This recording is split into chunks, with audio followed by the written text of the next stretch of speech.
Falei que ontem era jogo de intensidade, ontem era jogo pra gente aproveitar as linhas do River que são espaçadas. E o Palmeiras consegue uma vitória colossal no Monumental. O primeiro jogo que o Palmeiras ganha no Monumental de Núñez. Uma baita partida coletiva do Palmeiras, principalmente no primeiro tempo. Era pra ter sido 3-4 no primeiro tempo. E é isso.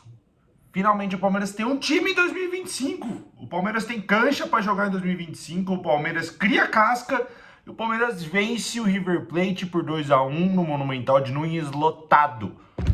O Palmeiras vence o River Plate por 2-1 numa partida sensacional coletiva. Eu acho que, por exemplo, para fazer as notas do jogo de hoje foi muito difícil, porque eu falei, cara, o que eu vou falar? Para mim não teve um destaque individual se a gente for colocar, mas como que eu vou dar uma nota baixa, por exemplo, pro Everton e eu dou uma nota alta pro Gomes, mas eu dou uma nota baixa, deixa eu até fechar aqui, uma nota baixa pro Murilo? Como que eu faço isso? Porque ontem o coletivo funcionou. E essa é a parada. Primeiro de tudo, o coletivo funcionou. Segundo de tudo, vou até apagando as coisas conforme eu vou falando. Segundo de tudo, o Palmeiras jogou num esquema totalmente diferente do normal. O Palmeiras jogou com o Felipe Anderson de lateral esquerdo. O Palmeiras jogou com o Piquerez de zagueiro. O Palmeiras jogou com o Flaco Lopes de 10, que é assim que ele tem que jogar. O Palmeiras jogou com o Andrés no lugar do Maurício, não com o Andrés no lugar do Lucas Evangelista. E a partida que fez o meio-campo do Palmeiras ontem foi absurda. Então, num geral, já antes de qualquer coisa, nota 10 pro Palmeiras. Nota 10 pro Palmeiras, que abriu o placar com 5 minutos de jogo. Uma assistência do Andrés Pereira, que baita jogador é o Andrés Pereira, cara. Assim, eu coloquei, né? O Andrés não muda o Palmeiras de patamar, mas eu acho que eu tô errado.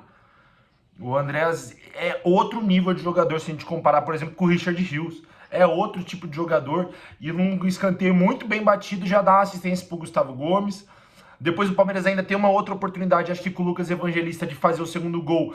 E, por Deus, o Vitor Roque não botou o pé naquela bola e não entrou, deu na trave.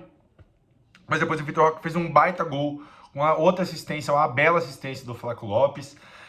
No primeiro tempo, que o Palmeiras teve mais de 60% de posse de bola, o Palmeiras que amassou o River, mas no segundo tempo, eu até tava achando antes do vídeo que o Palmeiras botou a bunda muito para trás, mas eu acho natural que o Palmeiras dê uma recuada, o Abel já tem essa característica, mas é natural o River ir pra cima, porque o Gadiardo deve ter virado pros caras e falado assim, meu amigo, vocês querem ir turistar em São Paulo? Porque se vocês quiserem, continuem jogando assim. Se vocês quiserem qualquer tipo de esperança de classificação, joguem bola.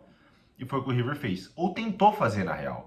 Porque o River ele teve volume, mas ele não teve intensidade de verdade. O River tocava muita bola pra lá e pra cá, e cruzava, e estava pra fora. Até que o Everton faz uma pataquada ali, numa saída de bola, quase entrega um gol pro River, depois ele faz um pênalti, e o juiz não dá por causa do impedimento. Até que o Martínez Quarta faz um gol cagado ali no finalzinho, nos minutos finais, e desconta para o River, finalizando nesse 2-1. Trouxe algumas estatísticas também que eu achei importante do jogo. Como eu falei no começo do jogo, no primeiro tempo, o Palmeiras fechou com acho que 60-40, mais ou menos, alguma coisa assim, de posse de bola, e o jogo acabou com 58% de posse de bola do River. O River teve mais de 70% de posse de bola no segundo tempo, e isso é o Palmeiras dando o campo pro River jogar mesmo, sabendo que o time do River é ruim. E se o Palmeiras não passar semana que vem, é demérito do Palmeiras. Porque o time do River é ruim. O time do River depende do Quinteiro, que tem 33, 36 anos, acho. O cara que tá acabado do futebol. Não consegue jogar. Entendeu? O River, que não perdeu de 3-4 por decisões burras do Facundo Torres, por exemplo. Por um passe errado do Flaco Lopes, por exemplo. Era pra ter sido 3-4, era pro jogo estar liquidado. Mas tudo bem. Aí o River, no segundo tempo, consegue equilibrar um pouco, faz essa posse de bola ficar em 58-42. O River finalizou menos no alvo do que o Palmeiras. Apesar do River ter dado 13 chutes fora do gol, o River só deu 3 no gol. O Palmeiras deu 5 dentro do gol e 3 fora do gol. Então é um time que está muito mais assertivo, é um time que está muito mais objetivo. O Palmeiras está jogando bem. Acho que fazia anos que eu não falava isso. O Palmeiras está jogando bem, está jogando bonito. E isso dá confiança de que o Palmeiras vai decidir bem no Allianz Parque. O Palmeiras duelou mais com o River. O Palmeiras desarmou mais com o River. 15 contra 13 é bem parelho, mas fora de casa. O Palmeiras duelou mais com o River. O Vitor Roque bateu nos caras, velho. O Flaco bateu nos caras. O Aníbal bateu nos caras. Todo mundo do Palmeiras duelou muito mais que o River. Muito mais. Tanto que se você ver o número de passe que teve durante o jogo, o River teve 374 passes certos. Contra 172 do Palmeiras. Cara, é, é mais que o dobro. Por quê? Porque o River fica tocando pra lá, pra cá, e vai, não sei o quê, volta no Martins Quarto, e vai no Paulo Dias, e vai não sei o quê, e joga pro Acunha, e joga pro Acunha de novo, joga pro Martins, joga pro Montiel, Montiel joga no Drill. E eles vão tocar. O Palmeiras não, o Palmeiras é um time reto.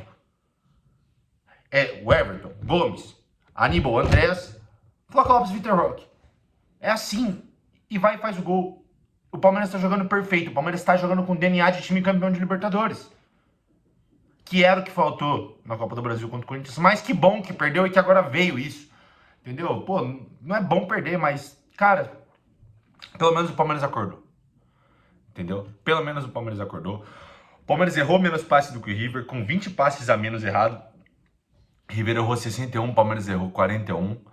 A gente teve 4 amarelos para cada time, né? O Palmeiras tomou uns amarelinho besta ali com o Facundo, um outro amarelinho besta do Everton. O do Evangelista não achei besta, o do Aníbal também não achei besta, tá? Inclusive, que partida do Aníbal Moreno, meus amigos. Que partida, meus amigos. Né? De polêmica, o que eu acho que a gente pode trazer? Teve o lance do pênalti no Montiel, né? Que o Everton faz o pênalti no Montiel. Na minha opinião, isso é pênalti. Talvez se fosse contra o Palmeiras o ideia tivesse dado, ontem eu tava muito puto. Eu falei, pô, mano, o cara vai achar um pênalti, mas hoje... Por isso que eu prefiro pegar e gravar o vídeo no outro dia. Traz um pouquinho pro centro da minha cabeça e eu consigo raciocinar. Mas talvez se fosse contra o Palmeiras o lance, o Vitor Roque tomando uma joelhada, eu ia achar um absurdo não dar um pênalti também. Então pra mim foi pênalti, o Everton, mais um jogo decisivo, vem falhando. Tá? Eu acho que tá no momento da transição do Everton pro Carlos Miguel, que acredito que vai começar sábado no jogo contra o Fortaleza. Acho que o Carlos Miguel vai jogar. Isso é feeling, não é informação, não é nada. Tá bom? Mas de polêmica, eu acho que é isso. O Everton meio estabanado, o Kelvin também meio estabanado, mas o Everton fazendo burrice. E tem que tomar cuidado, porque num jogo de Libertadores não pode fazer burrice assim, tá? Podemos falar também sobre a importância dessa vitória para o Palmeiras, que é o que eu coloquei no vídeo de ontem. Se trouxe cancha, se dá força, se dá moral para esse time, se dá casca para o time. Mas o golzinho do River, ele acaba sendo um pouco aquele gol de esperança. Então o Palmeiras tem que muito tomar cuidado. Muito mesmo. Muito, muito, muito, muito. Porque se toma um gol de bola parada ali, fudeu. Inclusive estamos com o ingresso comprado pro jogo contra o River. Este idiota aqui este idiota que falou depois do jogo, eu dizia, eu não volto mais, já tava um ano sem ir, eu não volto, eu não venho, o ingresso tá comprado, estaremos lá na quarta-feira. Alguns também destaques importantes individuais, que é legal a gente falar sobre essa casca do Palmeiras. O Everton se tornou o jogador com o maior número de vitórias na Libertadores. Com 64 vitórias. O Gustavo Gomes se tornou o maior zagueiro artilheiro da história da Libertadores e passou a Arrascaeta em número de gols na Libertadores. Esse é o nível. Esse é o nível que o Palmeiras chegou. E agora depende do Palmeiras não só para passar do River, mas para passar numa eventual semifinal e depois ser campeão numa eventual final. É o momento desse elenco se provar. E não tem o que fazer, sabe? Ontem eu bati muito nessa tecla. É o momento desse elenco se provar. Nesse vídeo eu tô voltando muito nisso, porque chegou a hora, cara. Chegou a hora desses caras virarem ídolos do Palmeiras. A não ser o Andreas Pereira, o Everton e o Rafael Veiga, que já são ídolos pelos mesmos motivos, né? Então, eu acho que assim, ontem foi uma atuação de manual do Palmeiras. De manual e chegar e falar assim, ó, como joga um jogo de Libertadores? Tá aqui, ó, pode ver esse jogo, Palmeiras e River Plate. Pode ver o jogo. Sabe? Vitória de almanaque do Abel. O Abel que também falou muita coisa boa ontem na coletiva. A coletiva do Abel fazia tempo que eu não pegava pra ver a coletiva mesmo. Tava muito pegando aspas pra entender o que ele queria dizer. Mas ontem eu gostei do que ele falou, sabe? Ele falou que achou uma pena que o Andrés foi pra seleção e que é importante ele frisar, porque o Palmeiras vai jogar na próxima data FIFA. Então, ó, não é pra levar jogador do Palmeiras, uma pena que o Andrés foi. Por mais legal que seja. Mas é uma pena que ele não pôde treinar. Ele elogiou o time pela capacidade física, pelas bolas paradas, pela postura ofensiva. Mas ele coloca que só foi uma vitória. O Palmeiras não é campeão de nada, o Palmeiras não está classificado. Isso é muito importante também falar. O Palmeiras não está classificado.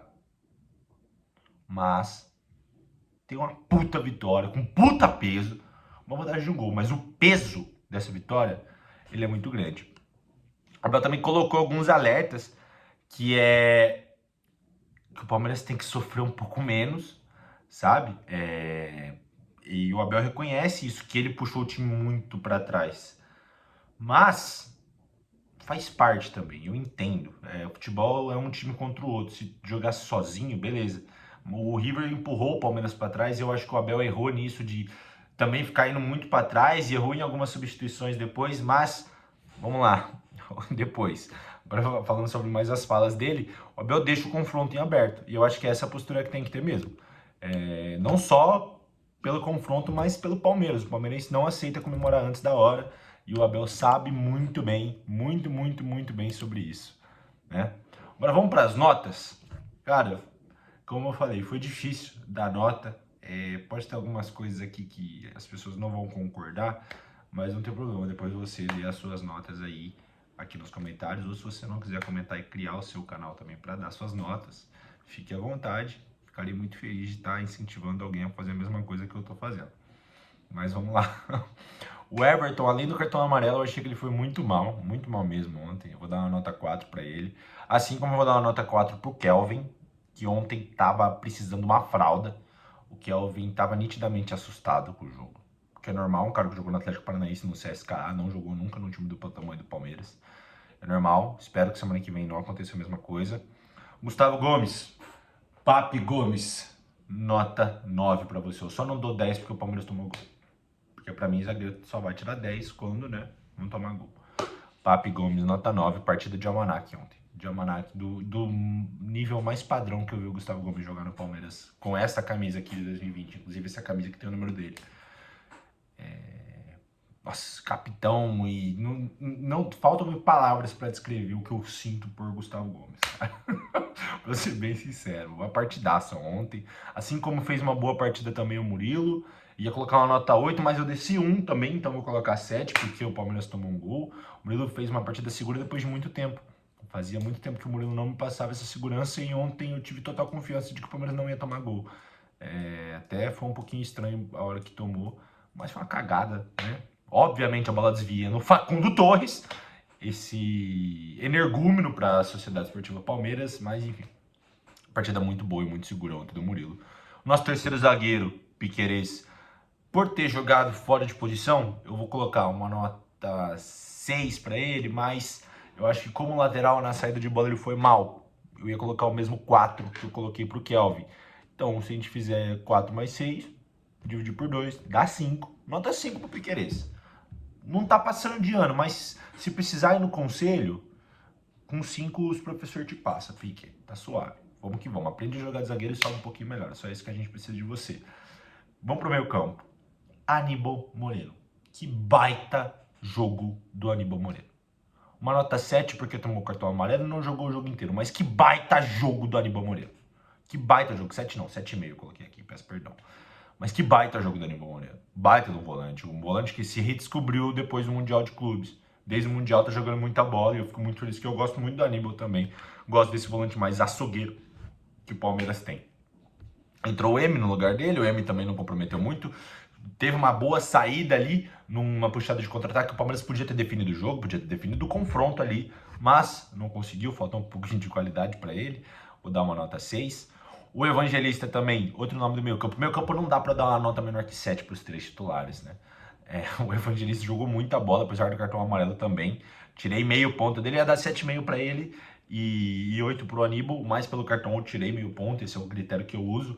Então vou colocar para ele nota 7. Ele saiu do jogo também para entrar o Bruno Fux no lugar dele, numa função totalmente diferente, para jogar de terceiro zagueiro. Bruno Fux, a gente pode colocar uma nota 6, não comprometeu, não fez muita coisa, entrou mais para fechar a casinha mesmo. Gosto muito do Bruno Fux, mas ontem uma nota 6 para ele, tá de bom tamanho. Para finalizar o meu campo, Andreas Pitico Pereira. ídolo da Sociedade Esportiva Palmeiras. Como joga Andreas Pereira, meu amigo? O que foi aquele escanteio? O que é essa pisada na bola dele? O que é esse tapa de primeira desse cara? Ele joga muita bola. Um cara que você olha pra ele e você tem confiança de que a bola vai chegar em alguém. Impressionante, assim. Tem um amigo flamenguista que me falou sobre isso. O Andreas é muito bom. Muito bom. E eu não botei fé. E ontem eu percebi, cara, ele é bom pra caralho. Vou até mudar o teor aqui da palavra. Ele é bom pra caralho. Muito bom. Muito bom. E eu me impressionei ontem, pra ser sincero. No lugar dele entrou o Veiga, que tá muito mal. É até triste o Veiga tá assim, mas eu acredito que ele vai dar a volta por cima. E se não der, também não tem problema. Aposenta no Palmeiras. O Veiga... Bom, o Veiga pode fazer o que ele quiser, velho, no Palmeiras. Sinceramente, se ele não jogar nada o resto da vida, pode aposentar lá. Falando de um cara que não tava jogando nada e que estreou, pô. O Felipe Anderson da Lazio chegou, gente. Que jogador é esse? Que lateral esquerdo de pé invertido é esse? O novo Zeca. Que isso, cara? Que jogou de bola ontem o Felipe Anderson. O que ele tem de disposição, o que ele tem de visão de jogo, de drible curto, é sacanagem. É sacanagem. Um jogador de futsal jogando no campo. Mais do que Richard Rios. Até pra mim. Uma nota 7 pra ele. 7 porque saiu, porque se não tivesse saído também tinha uma nota maior. Entrou nele o Facundo Torres, que, como vocês sabem, se você acompanha o meu canal, Facundo Torres não tem nota, a não ser que ele faça o gol na final da Libertadores, aí eu começo a dar nota pra ele. Facundo Torres aqui não tem nenhum tipo de valorização. Flaquito jogou muito ontem, errou alguns passes bestas, eu ia dar 9 pra ele, mas como ele errou alguns passes bestas, vou dar uma nota 8. Tá caindo muito no chão ainda, Flaco precisa parar com isso, mas... Em suma, cara, não sei quando foi que o Messi assumiu o seu corpo, mas continue assim. Vitor Roque. Cara, o Vitor Roque vamos deixar por último. O Alan, que entrou no lugar do Vitor Roque, entrou muito mal, de novo. Vou dar uma nota 4 pro Alan. O Abel foi muito bem, mas eu achei que na hora de mexer, de mudar um pouquinho o esquema tático errou, então eu vou dar um 8 pra ele. Mas assim, cara, não tem o que eu falar. E vamos finalizar, vou falar do Vitor Roque, acho importante. Nota 10 pra ele. Ó, tá em choque. Para, velho. Vitor Roque tá jogando muita bola, tá sendo um baita centroavante. O que ele briga com o zagueiro, o que ele toma de falta, o que esse cara apanha, o que esse cara tem de qualidade, o que ele tem de força, é brincadeira. É um jogador que é muito diferente, muito diferente. Por exemplo, eu gosto muito mais do Endrick. O pessoal fala, é o Endrickinho. Eu gosto muito mais do Endrick, eu gosto do estilo do Endrick mais do que o estilo do Vitor Roque. Porém, me agrada muito você saber que você tem um centroavante trombador, velho. Eu gosto muito de centroavante trombador também. E o Vitor Roque, ele tá se mostrando isso e tá se mostrando um dos melhores que eu já vi com a camisa do Palmeiras, nesse quesito de centroavantes trombadores, né? Lembro de um Alexandro, lembro de um Bairros, de um Alex Mineiro, lembro de um Rodrigão que jogou e fez gol de bicicleta no Paraná também, horroroso o Rodrigão. Lembro de Max Pedreira, nossa senhora, Enilton, os caras muito ruins que eu vi. Mas teve gente boa também nesse meio. Allan Kardec, por exemplo, é um bom jogador. Mas o Vitor Roque, pra mim, a estatura dele é muito estranha, né? Ele é um cara baixinho e tal. Lembra até um pouquinho o Alex Mineiro, mas bem mais forte. E tá jogando muita bola. E é isso, gente. Esse resultado, ele não é só um resultado. Ele é a afirmação de que o Palmeiras tem força e que o Palmeiras consegue usar a sua tradição do mais tradicional brasileiro na Libertadores da América para vencer jogos, para ter postura de time campeão e para mostrar essa experiência que este elenco não tem, mas que este escudo tem pra caralho. E é isso, gente. Muita atenção pra semana que vem. O Palmeiras não parmirá, mas assim, cara, creio que o Palmeiras se classificará e que semana que vem, no pós-jogo, estarei feliz, assim como estou hoje. Essa semana ainda teremos pós-jogo e pré-jogo de Palmeiras e Fortaleza. Espero contar com a visualização, com o joia, com o hypar, com tudo aí que eu possa contar com vocês. Fechou? Um beijo, um queijo, se amo nós, avante palestra e ó, quarta-feira o Allianz ferve. Eu tô com um pressentimento que teremos ao menos uma festa muito diferente do que vem acontecendo nos últimos tempos no Allianz Parque. E espero muito poder estar lá feliz dessa vez.